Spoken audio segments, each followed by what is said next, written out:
What's going on, guys? This is Ryan with RK Outpost, and the Mulan movie is about a month away from release. It has had a little bit of a rocky road so far, and I wonder if the interest is really there for this one in this newest Disney live-action remake. Because, why come up with something original when you can just, take something that you did 20 years ago, tweak it a little bit to be good for current day, and then release it again. Low effort, just like Disney likes it. And I can't say that I've really been a fan of these Disney live-action movies. I don't really see the point in it. And then Mulan, when the trailer dropped for Mulan, I actually sat down and recorded a reaction to it. And I never published it because I had almost no reaction. It just didn't hit me. It wasn't like the worst thing in the world. It just didn't seem like a Mulan movie. It didn't excite me at all. So I just ended up deleting it and doing something else. Never published that reaction because it wasn't worth anybody watching.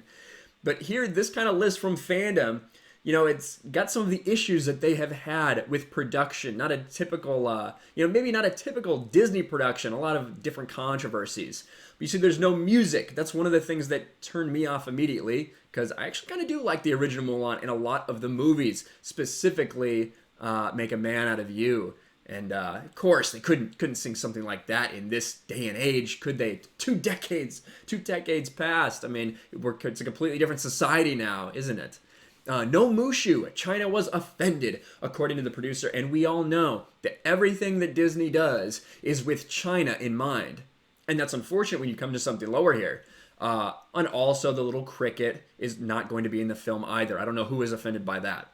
The coronavirus, the film likely won't be open in China next month due to the outbreak because a lot of people are staying indoors. A lot of China is in isolation right now because of the coronavirus.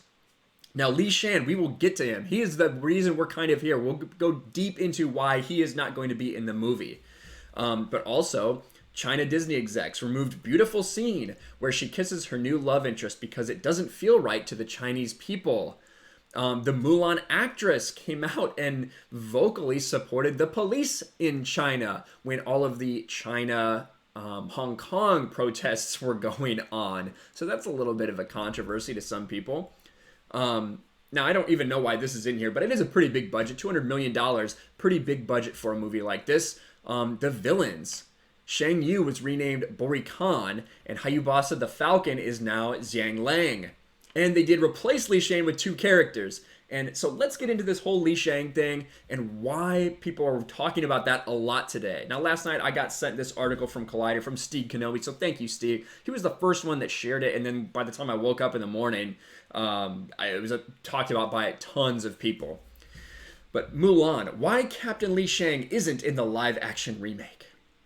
As Disney fans eagerly await the theatrical release, some wonder how this version will hold up compared to the animated classic without its heartthrob Li Shang.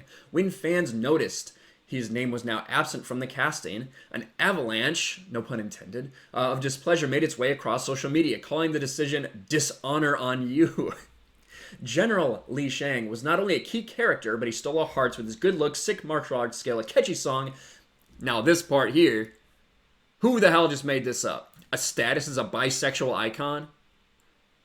Now you're reaching. What are you talking about? Did anyone ever think about that when watching Mulan? His character helped drive the story forward, pushing not only Mulan, but the rest of his troops to be their best and rise to a massive challenge. We also saw the devastation of war. Gotcha. Li Shang's bond with Mulan's alter ego Ping speaks volumes for the LGBT community, so why isn't Li Shang in this movie? So here is what is really going on. You have some people who see Li Shang as some bisexual icon because he was friends with Ping before he knew that it was a woman, and then he fell in love with Mulan. So like, oh, well, he clearly was attractive to that man. Listen, I can't say I ever saw that when watching this movie. That's not really something I think of when I'm watching Disney movies. It's not really something I'm looking for. But I guess now, in current day, that's how we view everything. According to producer Jason Reed, we'll actually have Li Shang in the new Mulan. Sort of. We split Li Shang into two characters. One became Commander Tung, played by Donnie Yen, who serves as her surrogate father and mentor. The other is Hong Hui, Yansun An, who is Mulan's equal in the squad. Ooh, I got a man that's equal to a woman. That's kind of scary. Reed here's the thing. This is insane. Reed cites the Me Too movement as an influence on their decision to rework the character. I think particularly in the time of the Me Too movement, having a commanding officer that is also the sexual love interest is very uncomfortable, and we didn't think it was appropriate. Now, Mulan is supposed to be set, like 100 years ago or something, and you're talking about worrying about something that would affect the Me Too movement? Like, what is going on in Hollywood? What is going on with Disney? What has happened? What has happened to the filmmaking industry? The decision removes the power differential, but how will Mulan and Hong Hui-Chen's dynamic play out? Reed and his team used the animated movie as a model for that level of relationship. New Zealand actor Yosun An, who plays Hong Hui, I think I'm saying that right, I honestly don't know, I hope I'm pronouncing it right, describes his character as very still, honorable, and observant, and talks about his and Mulan's initial dynamic. They start off on the wrong foot, really. As they progress towards training each other, they kind of have this unspoken bond about it because they recognize each other's warrior spirit. That's how they kind of build their friendship up to begin with, through the training and acknowledging each other. And of course, they're here, while remaining tight-lipped on the LGBTQ aspect of his character, An talked about how he drew his inspiration for Hong Hui. I see this film as a different variation of the animated version of the original story. I kind of took a different angle from Li Shang's character. I can't really say to a lot of how that will come across, but there's a multi-dimensional layer to him, and the audience will be able to see that when they watch the movie. Just say that he's not bisexual. You can just say it.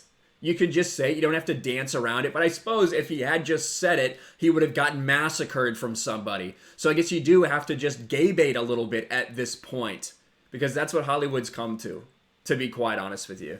But that's the story. That's why there is no Li Shang. So people are upset because they won't get LGBTQ representation if it was ever even there in the first place. And then everyone else is upset because they're changing it for the hashtag #MeToo era because it wasn't appropriate for today's society, even though it's set hundreds and hundreds of years ago. Absolute insanity. But I can't say I'm looking forward to this movie. Like I said, I didn't dig the trailer. I'm not a big fan of these live-action remakes as it is, but especially this one just didn't catch my eye. But let me know what you guys think about all this stuff behind the scenes. If you think that maybe this movie might not do well, considering all this stuff in China, considering a lot of the general disinterest, or is this going to be another easy $1 billion for Disney? They seem to just be able to make $1 billion with these live-action remakes easily, with no effort. Is it going to continue? Or is maybe this finally when people send a message that we're tired of these lazy remakes that are destroying some of what we care about as the original stories, or as we see the original stories? Let us know in the comments below. Smash the like button, subscribe to the channel, ring the bell for notifications, share this video out there, and I'll talk to you guys later. Thanks for watching, everyone, and a huge shout out to my patrons. I appreciate you guys so much. Want to follow me on Twitter or Instagram? Check out the description below. You'll find links to my P.O. box and my Patreon as well. And I'll talk to you guys later.